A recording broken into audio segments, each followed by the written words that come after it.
I'm jumping aboard Rocky Mountaineer You can just sit back, relax, nobody has to navigate. for a 5-star rail adventure. We have some of the best stuff in the world. A thrilling ride through untamed wilderness, It's absolutely beautiful. across triumphs of engineering, I've died and gone to engineer's heaven. On the move. and into the heart of the Rocky Mountains. And we're in the spiral tunnels. Pretty good day for a train ride. Join me as I discover the inner workings of this luxury passenger train and what goes on behind the scenes when it's rolling down the track.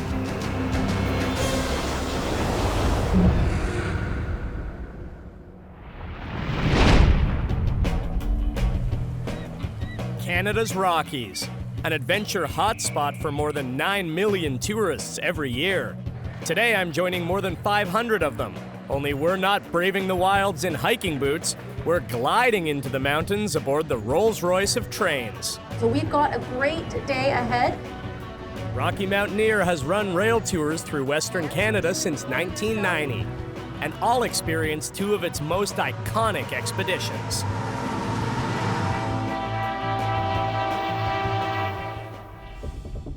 The first trip begins in British Columbia. It takes me from Vancouver up the Fraser River Valley to Kamloops and on through the mountains to Banff, Alberta. The second trip kicks off in Jasper, Alberta, in the heart of the Rockies, heads back through the mountains and down along the Thompson River to Kamloops before returning to Vancouver. Hello, how are you? Will you make me a couple photocopies of that? It's well before dawn at Rocky Mountaineer's terminal in Vancouver. Wendy to Cynthia. Can you also meet me on platform? Train manager Wendy McMichael and Rocky Mountaineer's 76 staff members swing into high gear several hours before the train's 8 a.m. departure. 3, 2, 1. At $2,500 for a seat in the premium Gold Leaf coach, the pressure to deliver is on. Is this a typical morning for you here? It is, yeah. It can be quite busy before we get started and get right into action. How big a train are we looking at today? So we've got over 500 guests. It's 540 guests on board. And then our train is 20 pieces of equipment. So it's pretty long for us when we're traveling out there. That's big, a lot of work, right? A lot of work. And a lot of responsibility for the guy in charge of technical operations. My role on the train is actually as an onboard mechanic, and at Rocky Mountaineer we call it a TOC, so Train Operations Coordinator. Before every journey, Jason double-checks the undercarriage of the train's 2 locomotives and 18 coaches. You oversee logistics and tech for this entire train? Yeah, logistics tech, everything mechanical, that's all on our shoulders as a Train Operations Coordinator. It's a massive, massive one, isn't it? It is a big train today, yeah. Feeding electricity to this monster are 2 generator sets, each in their own car. And I'm gonna actually start the generator and make sure we can get some power down to the rest of the train.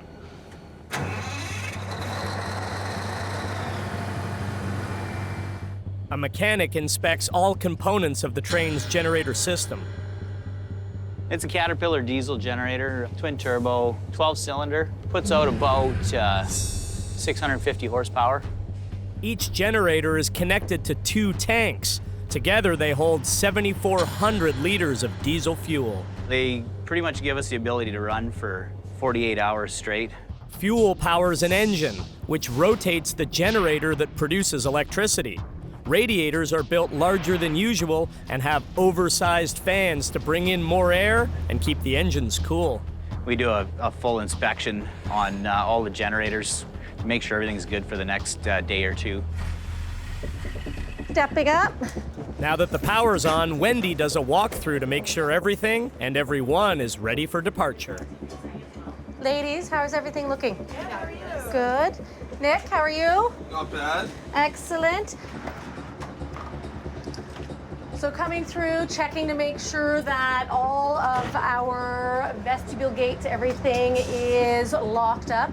We want to make sure everything is secured before we depart. Morning, guys. How is everything this morning? Good, thanks. That's good. Veteran locomotive engineers Gordon Bell and Ron Dewering share the driving and conducting duties on the first leg of the journey, from Vancouver to Kamloops. I'll work the points and line the switches. All right. They'll be at the helm of the lead locomotive.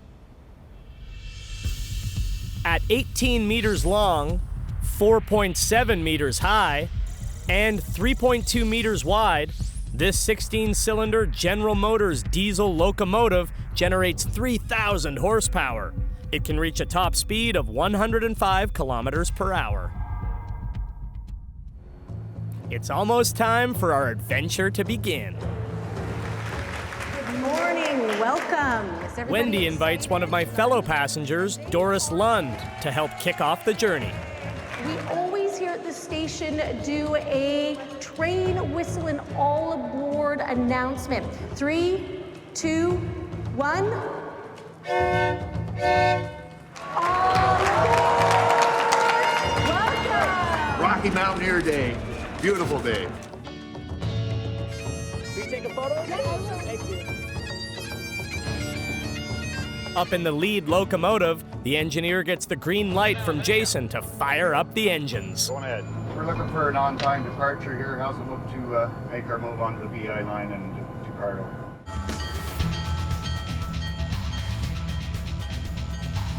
We've pulled out of Rocky Mountaineer's Vancouver station. We have officially begun our journey into the Rockies. I'm so excited. Bye!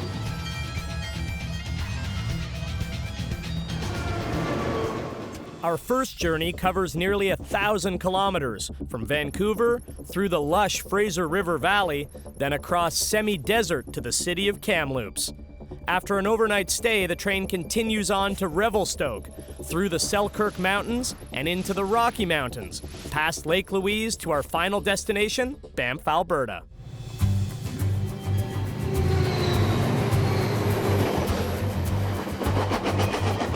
So you have a wonderful team taking care of you. They'll be pointing out all the highlights as we travel.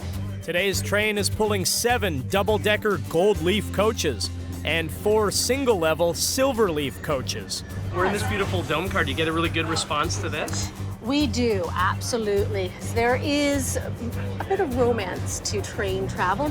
In the premium gold leaf class, guests can enjoy the panoramic vistas through domed wraparound windows, or a gourmet meal with a view in the dining car below. While the peaceful scenery is rolling by outside, it's really busy here in the kitchen. It's like pandemonium. A lot going on. Every gold leaf coach has its own galley kitchen, only slightly longer than a small shipping container.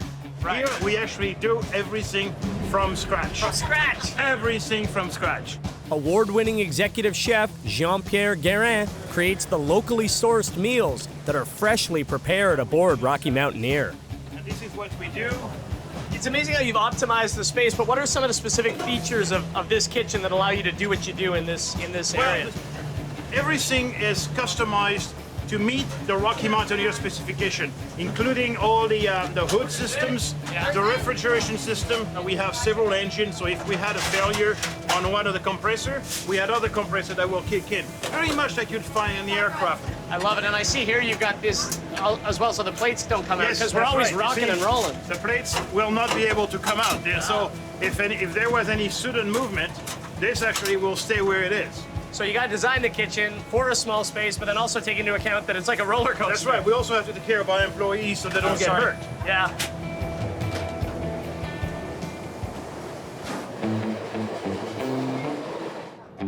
After our first taste of Rocky Mountaineer cuisine and several hours into our journey, passengers take in the extraordinary landscape along the Fraser River. The scenery is unbelievable. It's mind-blowing. It's so beautiful. What's also mind-blowing is how tough it was to build a railroad through this incredible canyon. To find out how it was done, I'm turning to civil engineer Gordon Lovegrove.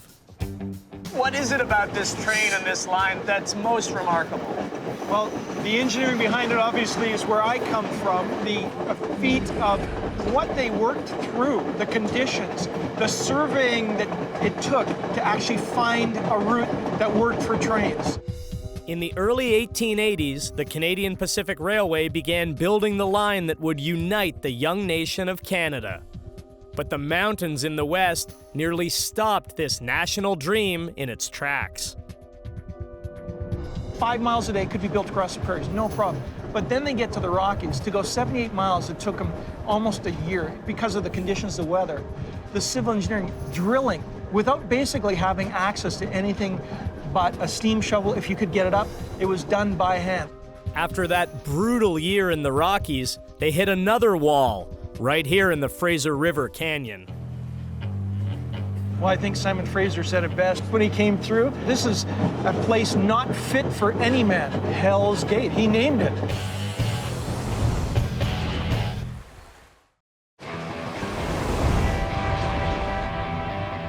I'm aboard the luxurious Rocky Mountaineer, 200 kilometers north of Vancouver and heading into central British Columbia. We're deep in Fraser Canyon right now, and we're coming to the most narrow part of the Fraser River just below us. That spot right there, it's called Hell's Gate, and it's called that because these narrow cliff walls create a funneling effect, so hundreds of millions of liters of water go through every minute. It's actually double the volume of Niagara Falls, so it's absolutely beautiful, but also treacherous and aptly named. The Fraser Canyon was one of the greatest obstacles to completing the railway across Canada. You've got the rushing waters, you've got this narrow road, and it was the only supply road in and out of the interior from Vancouver. Anything happened, rock slide, bad weather, everything came to a standstill. To conquer Hell's Gate and the Fraser Canyon, the Canadian government hired Andrew Onderdonk, an American engineer with a reputation for getting tough jobs done. He brought in Chinese workers from overseas and from the Union Pacific Railroad in the United States. 5,000 came up north from the Union Pacific, 10,000 from Canton. The Chinese workers in British Columbia were paid less than other laborers, despite doing the risky jobs, like handling explosives and tunnel blasting. Estimates in just the BC section alone range from 600 to 1,000 died over the 5 years of the construction project. The bravery and sacrifice of the Chinese workers makes it possible for us to journey through this rugged landscape today. 2.5 hours southwest of Kamloops, guests take in stunning vistas through Rocky Mountaineer's signature wraparound windows. So this allows you to have it all. You can socialize with the friends that you're going to make while traveling, but still get to see that kind of complete surround view and make sure you don't miss any of those pictures. Wow.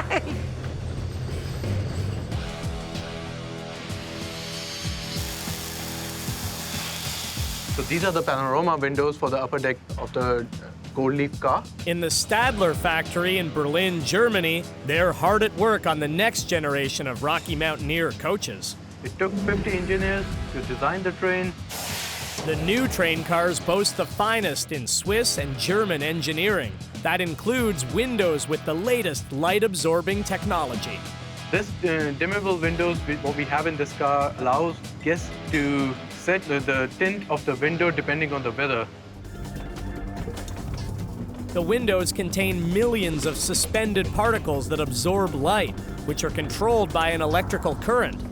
With the turn of a dial, voltage can be increased, so the particles line up to allow light in.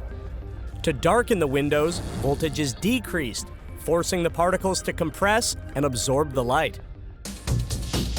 So if it's sunny, you can make it darker. If it's cloudy, you can make it lighter, just to enjoy the perfect view outside.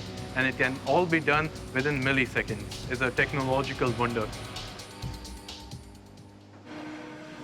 Back aboard the train, passengers enjoy the gorgeous views as we cross the Fraser River at Cisco. Look at this guy up here. Yeah, he's looking for fish.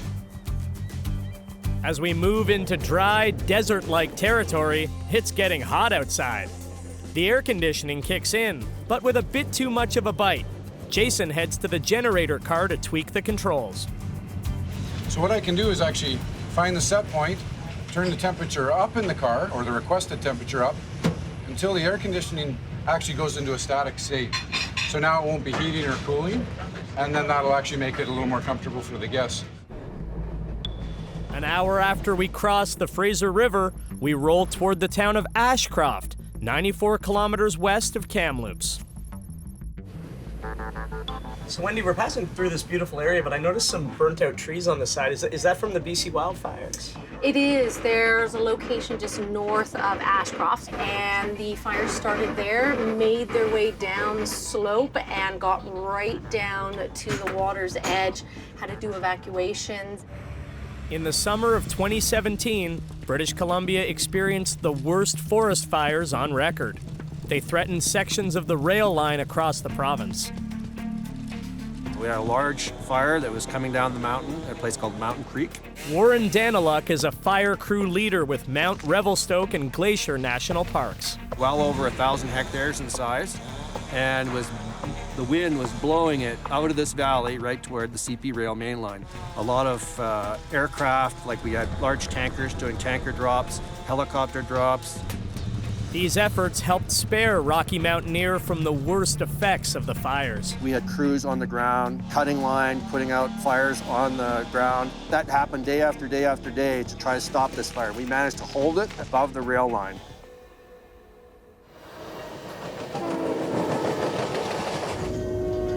Clear signal.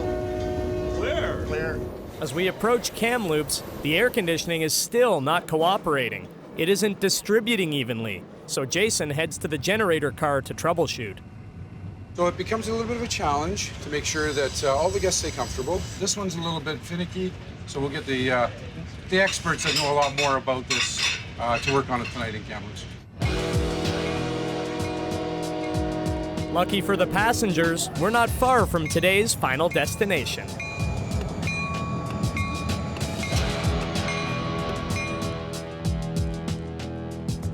You have clearance to come on platform. Thank you. Here in Kamloops, passengers hop off the train for a night on the town, while the Rocky Mountaineer gets ready for a date of its own.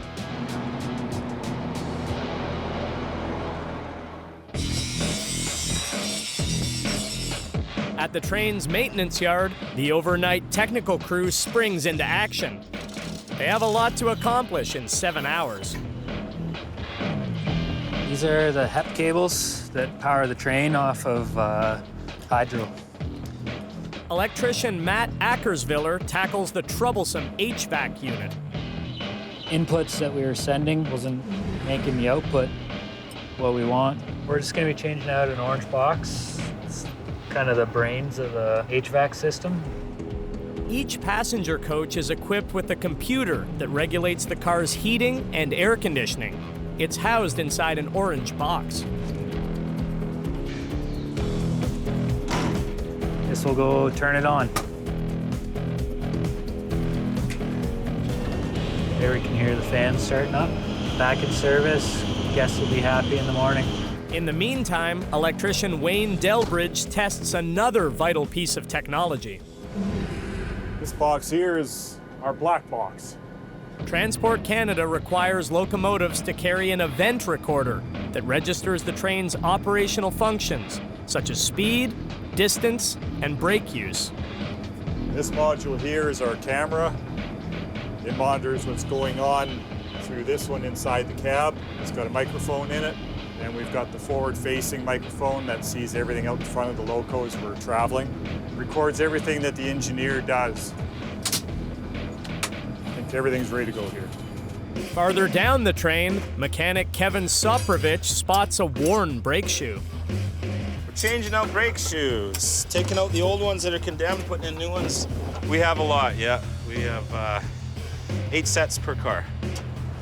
Easy as pie. Maintenance is critical on a train that travels every day through remote, steep terrain. But even the best mechanics can't control what happens when Rocky Mountaineer is out in the middle of nowhere. How much of a danger are avalanches around here?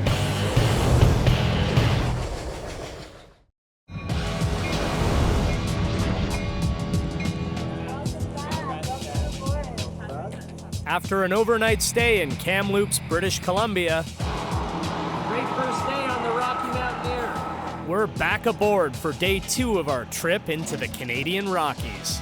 RMRX 8012 East. Go ahead, Jason. Yeah, we're all locked up, ready to depart the Kamloops station, over. Okay, you're locked up, ready to proceed. A third locomotive is added to ensure the train can make it up the steep alpine grades.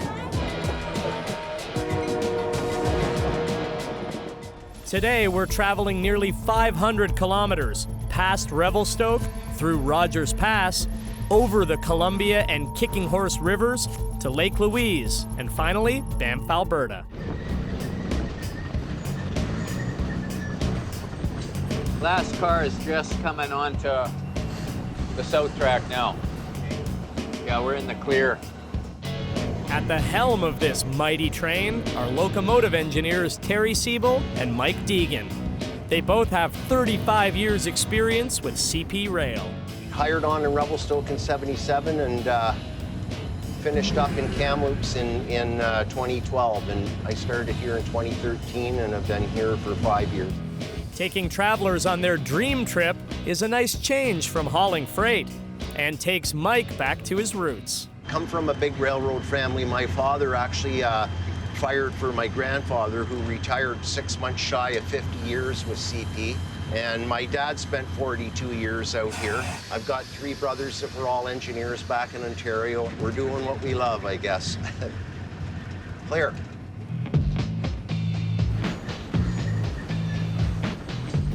The bar for this luxury train is set high, and that includes who's behind the wheel.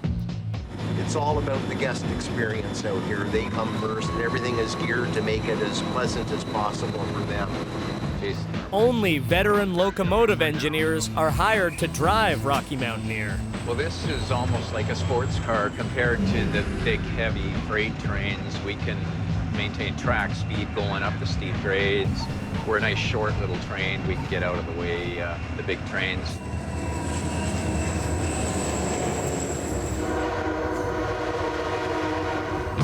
An hour and a half into today's journey, we skirt the shores of Shuswap Lake.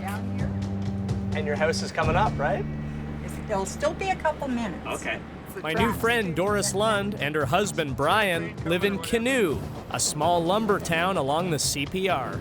My father always worked on the railroad. Oh, really? So that's how I was brought up, from station to station. And then on this trip, Doris and Brian are Rocky Mountaineers' invited guests. If I see the train coming or whatever, I notify her and say, hey, the train, and she's running, and clear her out because she's got to go out there. This ride is a salute to Doris and to all those times she's faithfully waved as the train passes her house. Why do you like waving to the train? Well, because I'm close and you feel the warmth and the love coming from this train. Yeah. Are you kidding me?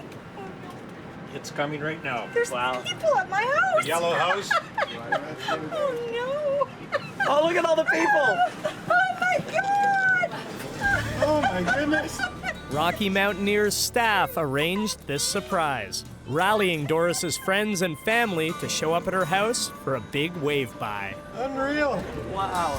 Oh, my. Thank you, everyone. That was so awesome. Yay, Doris. Even here. I know. As the CP tracks were built across Canada, some 800 communities sprung up along the line. We're in Sycamoose right now, and we're headed to Revelstoke, and we're just coming over this drawbridge here, and then track speed goes to 50 from 25, so hang on. After a thrilling sprint through the Shuswap Highlands, Mike slows the train to a crawl. We're coming up to the last spike here, which is a photo opportunity. So that cairn, that stone monument right there, is actually the spot where the last spike of this rail line was driven in November 1885. It's an incredibly important spot, not only for this rail line, but for all of Canadian history, because it really linked the country together. When they pounded that last spike, it joined up the newly laid tracks from the east and the west. For the first time, Canada was connected from coast to coast by rail. This railway transports people to the west to open up the west, but it also transported back all their goods, all their produce, back to the markets in the east as well. So it was going two ways. Besides that, this railway actually established in Canada railway time. Before the railroad came through, town clocks all across the country were set to the position of the sun. That meant every village, town, and city would be on a slightly different time. So instead of people in different towns across eastern townships being 5, 10, 15, 25 minutes out at the same time of day, it made everybody, until we had time zones, of course, on the same time. By early afternoon, Rocky Mountaineer pulls into Glacier National Park in the Selkirk mountain range, 220 kilometers west of Banff. And what better way to see how tough it is to get trains up into these jagged peaks? Wow. Yeah, seeing it from this vantage point is incredible. Than from the air. When there's trouble on this steep section of the line, CP Rail turns to helicopter pilots like Mark Adams for a big picture view. What are the specific challenges for the Rocky Mountaineer running right through this area? Well, natural hazards would be the first one. Landslides that can affect the track. After a mudslide or avalanche, Mark's aerial perspective provides critical intel. He can see where tracks need to be cleared and if more trouble is brewing at higher elevations. This is the CPR main line for all the freight that moves east-west through this part of the country. And you have to move a passenger train through this area while moving freight trains through as well. I can't imagine building the rail line through here, especially all those years ago. That must have been an almost impossible task, right? I would say almost impossible. There was no roads. Right. Western Canada has more bridges and tunnels per kilometer of track than anywhere else in North America. Flying overhead, I'm blown away by the skill and guts it took to build these structures. It would have been all done by horse train, moving men and supplies into the area, and then trying to use the natural resources to harvest timber for ties and then moving the steel in. How much of a danger are avalanches around here? In the wintertime, avalanche hazard is very significant to the rail line and to everything else, that the highway, everything that runs through this area. But for the rail line, it's big. All right. Back on the train, we head toward the Kicking Horse Pass and another engineering marvel. We're about to hit the world-famous spiral tunnels, and we're gonna go through 2 loops deep inside the mountains. It's all been designed so that we can achieve a major ascent and then descent, but avoid dangerously steep grades. Here we go. The tracks cross the Kicking Horse River and enter the tunnel under Mount Ogden. They spiral left for nearly a kilometer and emerge 15 meters higher. Then the trains enter Cathedral Mountain, spiral right, and surface 17 meters higher at the top of the pass. They literally doubled the length. So down the hill, they added another 8 miles. The grade went from 4.5 to 2.2%. Now we're high in the Rocky Mountains, about an hour and a half from Banff, Alberta. Turning in to be a pretty good day for a train ride. Absolutely. Like everyone else, I've got my fingers crossed for some wildlife sightings. Yeah, so as you can see behind me here, we have a well-used wildlife passage. So it's passages like this that bears and other wildlife can use to get down to the railway. Our odds of spotting some iconic creatures are good, but some get too close, right into the danger zone.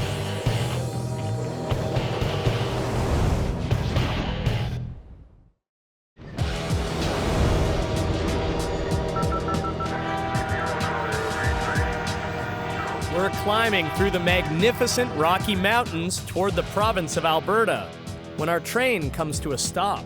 RMRX 8012 East has an advanced clear to stop signal. Wendy? Yeah. I just got a message. We're going to be waiting here for 2 trains. An unexpected delay. 2 long freight trains are coming from the opposite direction. They have to pass before we can continue on to Banff. Might start looking at some extra meal services for our guests. Thanks, sir. The kitchen staff shifts into overdrive. So this means a bit of a change. We're gonna have another meal service. We're gonna do a light dinner for everyone on the train. 540 extra meals weren't part of today's game plan. But this crew is ready for the unexpected. 210 kilometers to the south, at CP Traffic Control in Calgary, controller Michael Crow works on a balancing act of his own. And signal 565, 565, Redgrave East. Michael manages all the passenger and freight trains on the line between Revelstoke and Field, British Columbia. It's number 171 on signal siding track between signal 991B and signal 97. I'd like to get going and cover some ground. When freight traffic is heavy, it's tricky to keep Rocky Mountaineer on schedule. The Rocky Mountaineer, it's supposed to take priority. There's 700 people, there's passengers and stuff on there. Sometimes there's just so much traffic out there that there's nothing that you can do, and they'll follow one freight train for, 15, 30 miles. It takes an hour and a half for those freight trains to pass. I'm here to stop.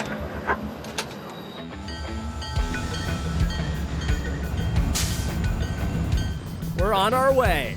As we hug the south shore of Wapta Lake, nobody's complaining about the delay.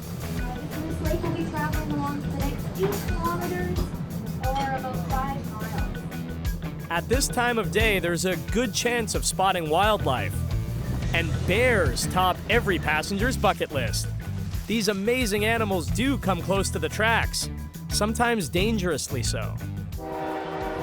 Animals is definitely an issue out here. You don't want to hit anything. There's a lot of grizzlies out on the track, and if there's any kind of a grain spill out there, they like to congregate around that and feed off it, and they're not too quick to get out of your way sometimes. A lot of grizzlies are, attracted down to the railway in this particular area. There's horsetail, buffalo berries, some really critical bear foods that are in abundance here.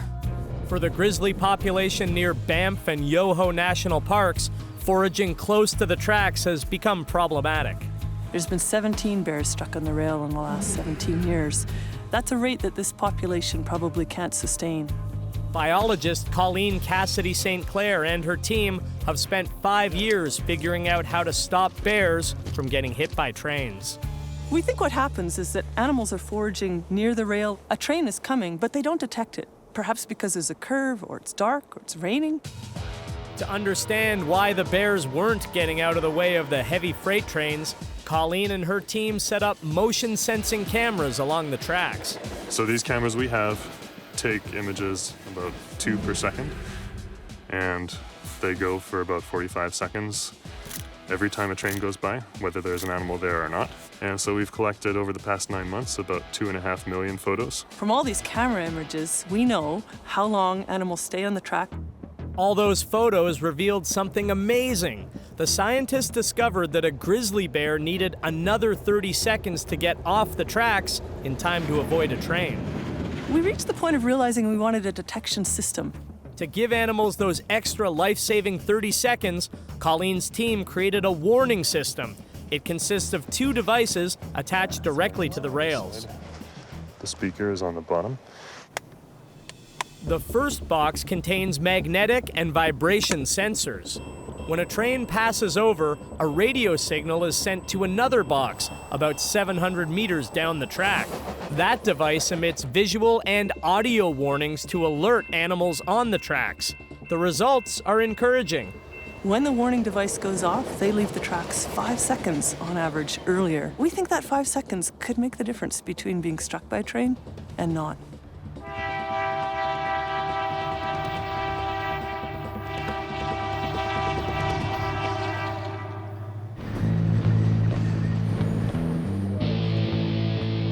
The mood on the train is really good. There's not always a negative to actually coming in a little bit later. The mountains, the scenery, sometimes the bears, whether it's in the sunlight or the moonlight, it all looks great. Rocky Mountaineer pulls into Banff an hour and a half behind schedule. But that extra time on board actually felt like a bonus. Wendy, you've got a full set break. Thank you, Jason.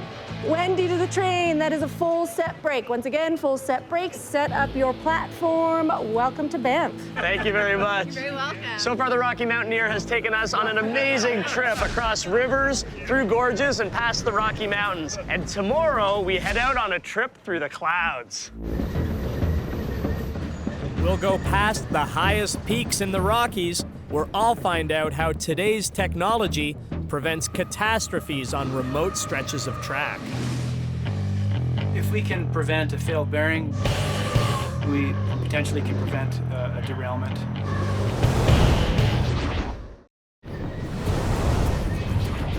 After an amazing train trip from Vancouver to Banff on the CP line, It's absolutely beautiful. I'm climbing back aboard Rocky Mountaineer for another exciting 2-day expedition along a whole new stretch of track. Brendan, here we are, Jasper Station, right? Oh yeah, it's nice and fresh and also quite chilly this morning, isn't it? It is a little bit chilly. Yeah. Jasper Station came to life in 1911 with the construction of the Grand Trunk Pacific Railway. This northern route was built to expand trade from the prairies. All aboard! Good morning, everyone. Welcome aboard.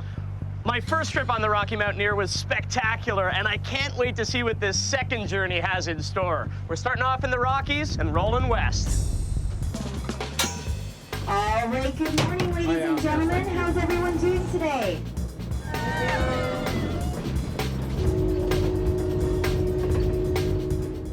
From Jasper, we'll enter Yellowhead Pass to travel 1,000 kilometers past Mount Robson, the Pyramid Falls, and along the Thompson River to Kamloops. We'll continue west on the banks of the Fraser River until finally returning to Vancouver. Let's raise our glasses and drink to new faces, new places, and a wondrous journey. Cheers, everyone. Cheers. 90 minutes into our journey, and we've got a terrific view of the highest peak in the Rocky Mountains. That massive, beautiful snow-capped mountain behind us is Mount Robson. It's the tallest mountain in the entire Canadian Rockies, almost 4,000 meters high. And just the fact that we can see the summit right at the top there, that north face, is incredibly rare. Apparently there's only about 12 days a year where it's clear at the top, so we're very, very lucky today. The Northern Rail Line gave unprecedented access to the Canadian Rockies, especially for mountaineers eager to explore pristine wilderness. It's so clear. No. After 105 kilometers winding through the mountains, our train reaches Tet Janukash. We now veer south toward Kamloops. Locomotive engineer Ron During downshifts to half speed. Okay, if you want to put the little one on 8, I'll go to 1. You want to tell Jason what's going on? Something's happening up ahead. Track maintenance workers are on their way. So, Chan and Robin, just a little bit of a situation unfolding out there in front of us. We've got some track maintenance going on. If we can get out in front of it and just talk to our guests, make sure they're informed. Hello again, ladies and gentlemen. We are going fairly slow right now. We have a broken rail ahead. Broken rails don't happen that often, but when they do, the delay can really vary. If the crew hasn't got there and there's a lot of welding to do and cutting and that sort of thing, it may take much longer. Meanwhile, 300 kilometers east on the line, CP Rail is implementing some high-tech safety measures. This is some really cool technology. This is a wheel impact load detector, and we actually weigh the train and measure wheel defects on each wheel as it's passing. Each crib is instrumented with these strain gauges that measure the deflection of the steel. We can tell how heavy the train is and if there's any defects on it. If a train is overloaded or its wheel has a flat spot, the strain on the tracks could crack the rail. And we're weighing a train right now, and we're looking at the defects on the wheel. So every thump, thump, thump that goes by is a flat spot on the wheel. And we can measure the deflection of the steel with strain gauges, and we can tell how big that flat spot is. The data is processed and analyzed for defects on site in nearby sheds. We have radio frequency identification technology attached to the rail car.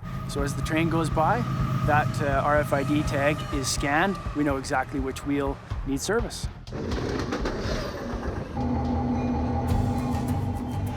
609 is just starting to pull right now west, clear to stop signal. After a short delay, Rocky Mountaineer gets rolling again. But now that we're on our way, let's see more of the Rockies, shall we? Yeah. Okay, there we go. Now we're headed straight toward the tiny community of Canoe River. So right now we're on Canoe River Bridge, and this is actually the site of a deadly train collision that happened back in 1950.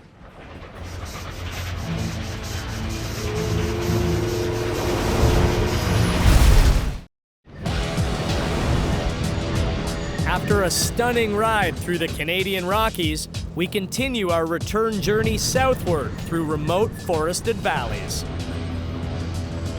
Every train crew that works here has a story about almost hitting the vehicle. Though the area is sparsely populated, super heavy work trucks often cross the tracks. So you're coming around here at 50 miles an hour. Tandem dump trucks, they're pulling across nice and slow. They just barely clear a lot of the time. With today's standardized rail signaling, accidents are rare, but this wasn't always the case. On November 21st, 1950, a train carrying 338 troops headed to the Korean War was traveling on the Transcontinental Main Line, east of Canoe River. At the same time, another train was barreling toward it on the same track. The trains collided head-on. 17 troops and 4 engineers lost their lives. And just on the other side coming up, there's actually a stone memorial to the people who died. In the decades since the accident, rail signals have been standardized. Computer systems prevent controllers from placing opposing trains on the same track, and locomotive engineers always double-check their signals. Here to medium.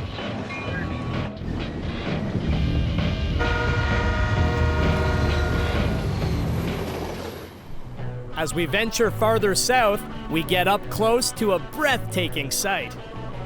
Right now we're hitting Pyramid Falls, a huge glacier-fed waterfall. It's 90 meters or 300 feet high. And the only way to access this area and get this view of the falls is by train. Wow. 3.5 hours from our final destination of Vancouver, we wind our way through the Thompson River Canyon and onto a dangerous stretch of track. But have a look outside as we are making our way into Rainbow Canyon and Avalanche Alley. We have in the next 5 miles about 33 rock sheds. These are buildings and structures over the rail that allow the rocks to fall over the train tracks right down in the river. The rock sheds were built in the 1880s, and they're still essential more than a century later. Falling rock is one thing, but the rock bed under the train presents another kind of challenge. In the springtime, you get a lot of wet weather, which pushes up a lot of mud from down under the ground there, and that makes the track very unstable. And in the hot weather, in the summer when you get our peak temperatures, it moves around as well. So you need very good rock at all times to control that. Ballast is the crushed stone that forms the track bed on a rail line. It bears the load of the ties and stabilizes the track as trains pass over. This is the backbone of your tracks. This is what holds it all together. The team uses the monster-sized rail vac to make sure the ballast is in top shape. Okay, so what you're looking at right here is us getting rid of all the bad ballast that we picked up in the track. The rail vac removes dirty, eroded rocks and cleans them before unloading the material onto the side of the track. Then the crew lays down new ballast. If we didn't do this kind of work here, the track would just eventually get worse and worse. It's just definitely not the same without that ballast. Back on board Rocky Mountaineer. There you go. We're 40 kilometers east of Vancouver and approaching one of the largest railway yards in North America. We want and hope for a clear track through Thornton Yard so we can get to the Fraser Swing Bridge and over to New Westminster. That's our hope. At the west end of Thornton Yard is a swing truss railway bridge that gives marine traffic priority over trains. Coming up to the bridge. We've got over our last hurdle for the day, and it's all downhill now. It's smooth sailing for the next 30 minutes, straight to the Vancouver platform. This time of year, when the days are shorter, the last thing you want to do is run out of daylight before we arrive. and we're going to be arriving well before that. So everybody arrives happy, including the crew. After riding high into the Rocky Mountains in the lap of luxury, I've gained a new appreciation for what it took to build the railway through some of the roughest, toughest terrain in North America. Bye. Take care. Thank you. Thank you. Thank you. It was awesome. Thank you. Thank you, Thomas. Thank you, Teddy. Wow, what a great adventure. The staff on board really do make everyone feel like VIPs. And taking in the Rockies through those glass dome cars was amazing. And the fact that a train can even travel that route up through the mountains is pretty remarkable.